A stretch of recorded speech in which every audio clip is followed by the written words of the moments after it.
محمد السادس ملك المغرب يطلقون عليه في بلاده لقب أمير المؤمنين.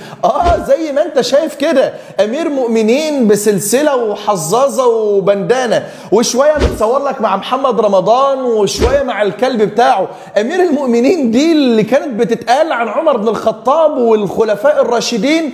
أيوة هي دي والله، تخيل. بس مش هقول لك بقى شتان شتان علشان ما ينفعش نقارن أصلا، ونقارن مين بمين. ده آخره ياخد ضربة بضرة عمر تفوقه من اللي هو عامله في نفسه ده، وتقول له انت حطيت لقب أمير المؤمنين في الوحل والطين. أمير المؤمنين محمد السادس الذي تشاهدونه في الصورة وهو ينحني بحقارة ليقبل يد ملكة أسبانيا ليتيسيا في إحدى زياراتها للمغرب الإسلامي المختطف. أعلن ترامب أن عامله على المغرب أمير المطبعين محمد السادس قد ركع وباع القدس والأقصى وفلسطين إلى الصهاينة بدون مقابل، مع أن جده السلطان أو الملك عبد العزيز بن الحسن قالوا عنه أنه وقع اتفاقية الحماية، أو بمعنى أدق اتفاقية تسليم وطنه إلى الإنجليز والفرنسيين ومش عارف مين تاني مقابل دراجة هوائية.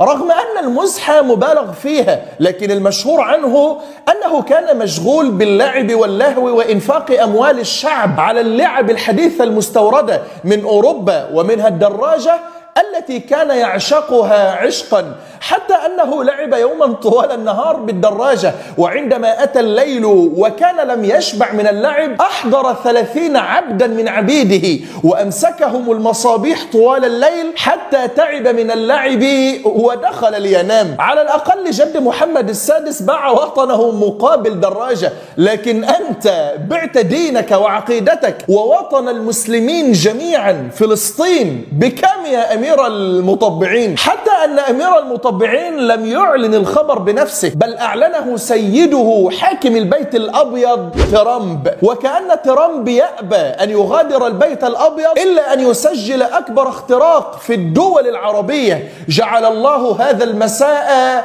جحيما على كل من خان ونسق وطبع.